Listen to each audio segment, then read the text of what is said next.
तो देखिए दोस्तों, आज का हमारा टॉपिक रहने वाला है पेरीमीटर, यानी कि इस वीडियो में हम लोग बात करने वाले हैं पेरीमीटर के बारे में। तो बच्चों, ये पेरीमीटर क्या होता है, चलो आप लोगों को समझाती हूँ एग्जांपल की मदद से। जैसे मान लीजिए कि हमारे पास क्या है बच्चों, हमारे पास ना ये एक ट्राइंगल है। तो लीजिए बच्चे, हमने यहाँ पे ये ट्राइंगल बना दिया, ठीक है।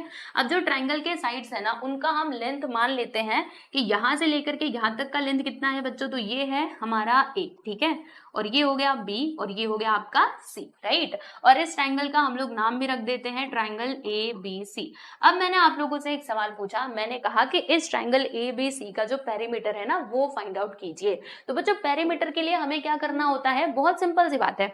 इसके अंदर जितने भी साइड दिए गए हैं ना, उन सभी के लेंथ का बच्चों आप टोटल कर दो, यानी कि सम कर दो। जैसे देखो, करना क्या है, हम यहाँ पे क्या निकाल रहे हैं भाई, पेरीमीटर निकाल रहे हैं। किसका पेरीमीटर निकाल रहे हैं बच्चों, ट्राइंगल ए बी सी का हम लोग पेरीमीटर निकाल रहे हैं ना। तो इसके लिए हमें क्या करना होगा, इस ट्राइंगल के अंदर जितने भी साइड्स दिए गए हैं उन सबका हम क्या कर देंगे बच्चों, टोटल कर देंगे। ठीक है, रुको एक काम करते हैं, इसका लेंथ हम लोग कुछ और ले लेते हैं, बी, इसका हमने डी ले लिया, ओके। चलिए देखिए क्या करोगे, देखो इसमें टोटल नंबर ऑफ साइड्स कितने हैं जरा काउंट कीजिए। तो देखो बच्चों, 3 साइड है, पहला ये यानी कि ए बी, तो आप यहाँ पर क्या लिखोगे बच्चों, ए बी लिख दोगे। ए बी प्लस फिर ये क्या, दूसरा साइड क्या है, बी सी, और थर्ड वाली साइड क्या है प्यारे बच्चे, ए सी, है ना। यानी कि हमें क्या करना होगा, A B plus B C plus A C करना होगा, ओके। तो बताओ, ए से लेकर के बी तक का लेंथ हमने ए माना हुआ है, बी से लेकर के सी तक के लेंथ को बच्चों हमने बी माना हुआ है, और ए सी क्या है, डी, ओके। तो perimeter of triangle A B C हमारा क्या हो जाएगा, तो A plus D plus A plus B plus D हो जाएगा, ओके। क्लियर हो रहा है। वैसे यहाँ पे कुछ नंबर भी हो सकता है, जैसे मान लो कि ये हो जाएगा प्यारे बच्चों हमारा 10 सेंटीमीटर का, ये हो गया मान लीजिए 5 सेंटीमीटर का, इसको हमने कुछ और मान लिया, ओके। तो फिर हम क्या कर देंगे, ऐसे ऐसे केस में हम क्या करेंगे, इस ट्राइंगल के जितने भी साइड्स हैं उन सभी का टोटल कर देंगे, है ना। ये जो लेंथ आपको दिखाई दे रहा है, इन सबको सम करेंगे तो हमें क्या मिल जाएगा, हमें इस ट्राइंगल ए बी सी का जो पेरीमीटर है वो मिल जाएगा, ओके।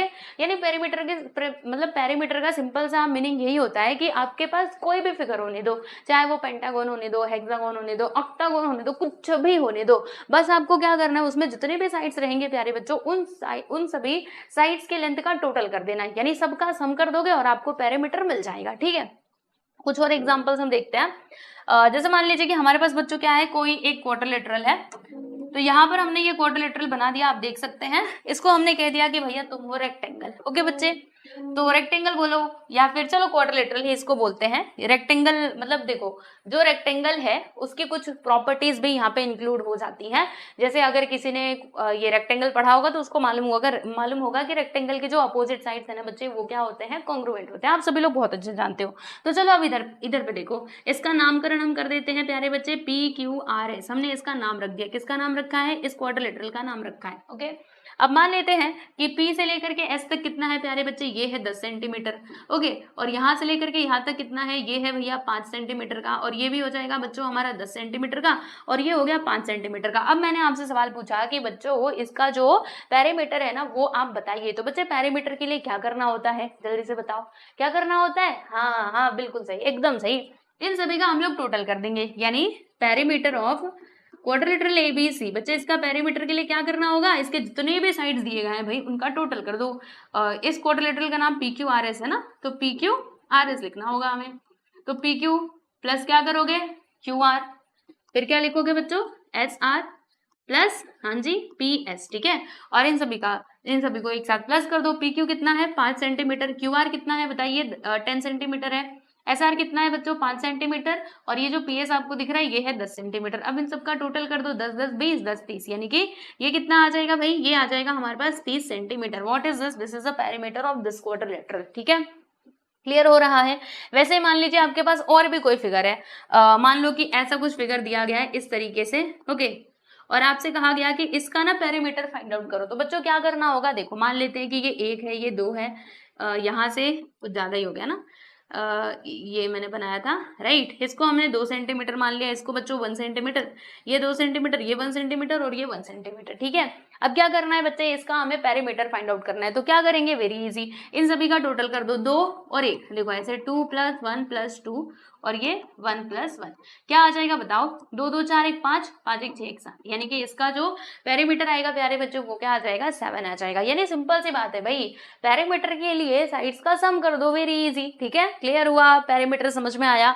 तो अब आगे से कंफ्यूज मत होना कि ये पेरीमीटर का मतलब क्या होता है, तो भाई यही होता है पेरीमीटर का मतलब, समझे, क्लियर हुआ। तो देखो बच्चों, अब आप लोगों को कुछ और बातें बताती हूँ। जैसे पेरीमीटर तो आपने समझ लिया बहुत अच्छे से, अब कुछ फिगर ऐसे होते हैं, है ना, वैसे पेरीमीटर का मतलब तो यही है कि आप सभी साइड्स को सम कर दो और आपको पेरीमीटर मिल जाएगा। लेकिन बच्चों फिर भी कुछ फिगर्स ऐसे होते हैं जिनके ना हमारे पास फॉर्मूले होते हैं पेरीमीटर निकालने के लिए, है ना। जैसे मान लो कि अभी यही रेक्टेंगल की अगर मैं बात करूं तो रेक्टेंगल का भी फॉर्मूला होता है हमारे पास, पेरीमीटर ऑफ रेक्टेंगल बच्चों इसका फॉर्मूला होता है 2l + b, है ना। ऐसा क्यों फॉर्मूला बना, तो भाई इसके पीछे की कहानी है, इससे हम लोग डिराइव करते हैं बच्चे। देखो क्योंकि इसमें क्या होगा, ये भी 10 है, ये भी 10 है, यानी कि मतलब इसके पीछे की बच्चों बहुत बहुत ज्यादा लंबी कहानी नहीं है, बहुत छोटी सी कहानी है। ठीक है, तो अगर आप सुनना चाहते हो तो मैं आपको जरूर सुना सकती हूँ कि भाई ये कैसे आया, है ना। जैसे ये रेक्टेंगल है, अब इसमें लेंथ होता है बच्चों और ये ब्रेथ होता है, हमको पता है कि opposite sides are congruent to each other, है ना। तो अगर ये L है तो भैया ये भी L होगा, अगर ये B है तो ये भी B होगा। तो इसका पेरीमीटर क्या हो जाएगा प्यारे बच्चों, हाँ जी 2l + 2b हो जाएगा। अब इसमें से 2 को कॉमन ले लिया तो ब्रैकेट के अंदर l + b बचता है। ओके, तो चलो इतना डीप में आप मत जाओ, बस अभी तो फिलहाल में ये जो हमारा वीडियो का मकसद है वो पेरीमीटर समझाना है, क्योंकि बहुत सारे बच्चों को ना पेरीमीटर समझ नहीं आता। ठीक है, पेरीमीटर और एरिया में कंफ्यूज हो जाते हैं, जब क्वेश्चन देता है कि एरिया निकालो तो पेरीमीटर निकालते हैं, पेरीमीटर कहा जाता है तो एरिया निकालते हैं। तो भाई डोंट बी कंफ्यूज बच्चों, एरिया का मतलब अलग होता है, एरिया मीन्स ना ये इनसाइड वाला part, okay, area means inside वाला पार्ट, और एरिया हमेशा स्क्वायर में आता है, स्क्वायर सेंटीमीटर, स्क्वायर मीटर, इस तरीके से, समझ रहे हो। ओके, और ये जो पेरीमीटर है ना वो कभी भी स्क्वायर में नहीं आता, ध्यान रखना। ओके, अच्छा, आप कई सारे बच्चे बोल रहे होंगे टीचर आपने ये सब तो बता दिया लेकिन ये सर्कल का भी तो बता दो, सर्कल का पेरीमीटर क्या होगा बच्चों। सर्कल के पेरीमीटर के लिए हम लोग क्या करते हैं, क्योंकि देखो ये पूरा गोलाकार है ना, तो इसके लिए हम लोग इसको क्या बोलते हैं बच्चे, सर्कमफेरेंस बोलते हैं। सर्कमफेरेंस को ही आप कह सकते हो पेरीमीटर ऑफ अ सर्कल, क्योंकि देखो यहाँ से हमने शुरू किया तो यहाँ से लेकर के यहाँ तक की जो लंबाई होगी उसी को पेरीमीटर कहोगे और उसी को सर्कमफेरेंस भी कहा जाता है। तो इसके लिए ना बच्चे हमारे पास फॉर्मूला होता है एक 2πr का। ओके, तो इस तरीके से चीजें चलती हैं, आई होप आप समझ गए होंगे। फिर भी पेरीमीटर से रिलेटेड अगर कुछ भी डाउट है तो मुझे बताना, और मुझे नहीं लगता जिस भी बच्चे ने इस वीडियो को ध्यान से देखा होगा, जिन्होंने भी देखा होगा भाई, अब पेरीमीटर में तो तुम गलती करोगे नहीं, है ना, नहीं करोगे ना, पक्का बता देना। ओके, तो आई होप आप लोगों को ये वीडियो अच्छा लगा होगा बच्चों, मिलते हैं नेक्स्ट वीडियो में, बाय एवरीवन।